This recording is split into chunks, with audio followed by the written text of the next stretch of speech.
حدیث پاک کے اندر آتا ہے میرے آقا علیہ الصلوۃ والسلام فرماتے ہیں کہ کائنات کے سارے افراد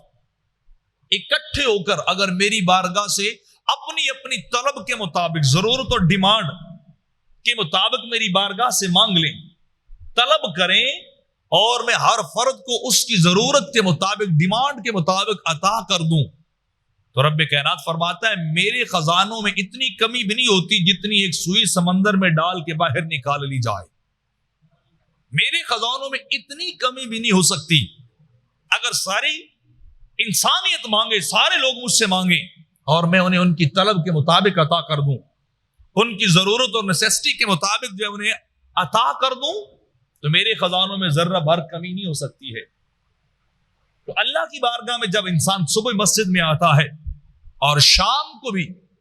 جب اللہ کی بارگاہ میں بندہ آتا ہے، تو پھر رب بندے کا میزبان ہوتا ہے، اور پھر وہ اپنی حیثیت کے مطابق، اپنے کرم کے مطابق جو ہے اپنے بندے کو عطا کرتا ہے۔ حضرت ابو ہریرہ رضی اللہ تعالی عنہ روایت فرماتے ہیں کہ کریم آقا علیہ الصلوۃ والسلام نے ارشاد فرمایا، یوم قیامت جب سورج انتہائی قریب ہوگا اور کسی کو سایہ میسر نہیں ہوگا، سائبان اور شیڈو نصیب نہیں ہوگا، میرے آقا فرماتے ہیں 7 خوش نصیب بندے ایسے ہوں گے جنہیں رب کائنات اپنے عرش کے نیچے جگہ عطا کر دے گا۔ 7 خوش نصیبوں کو خالق کائنات اپنے عرش کے نیچے بلائے گا، تپتی ہوئی زمین اور کڑکتی ہوئی دھوپ کے اندر، جب ہر طرف العطش العطش، پیاس پیاس اور پانی پانی کی صدائیں بلند ہو رہی ہوں گی، اور کسی کو پانی بھی حوض کوثر کے سوا نصیب نہیں ہوگا، تو اس وقت رب کائنات 7 خوش نصیب ایسے ہوں گے جن کو ارشاد ہوگا ان کو پکڑ کے لاؤ، آج رب انہیں اپنے عرش کا سایہ عطا کر دے گا۔ آج رب کائنات انہیں اپنے عرش کے گھنے اور گہرے اور گوڑے سائے کے نیچے رکھے گا۔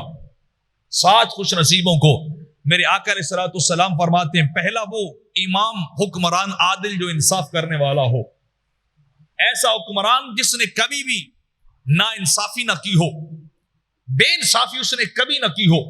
ہمیشہ اس نے رعایا کے اندر عدل کو رواج دیا ہو، انصاف کو جاری کیا ہو، وہ عادل حکمران، وہ عادل بادشاہ بھی قیامت کے دن رب کے عرش کے نیچے ہوگا، اسے بھی وہاں جگہ عطا کر دی جائے گی۔ اور دوسرا فرمایا، وہ شخص جو اللہ کی عبادت میں جوان ہوا ہو، جس شخص کی جوانی کی ابتدا اللہ کی بندگی سے ہو رہی ہو، رب کی بارگاہ میں سجدوں سے ہو رہی ہو، رب کی بارگاہ میں اپنے گناہوں کی معافی مانگنے سے ہو رہی ہو، نیکی کی طرف زیادہ تگودو کرنے سے ہو رہی ہو، اس کی جوانی گناہوں سے بچی ہوئی ہو، دامن اس کا صاف شفاف ہو، گناہوں سے لتھڑا ہوا نہ ہو، جوانی منزہ اور پاک صاف ہو، ایسا جوان بھی قیامت کے دن رب کے عرش کے نیچے جائے گا،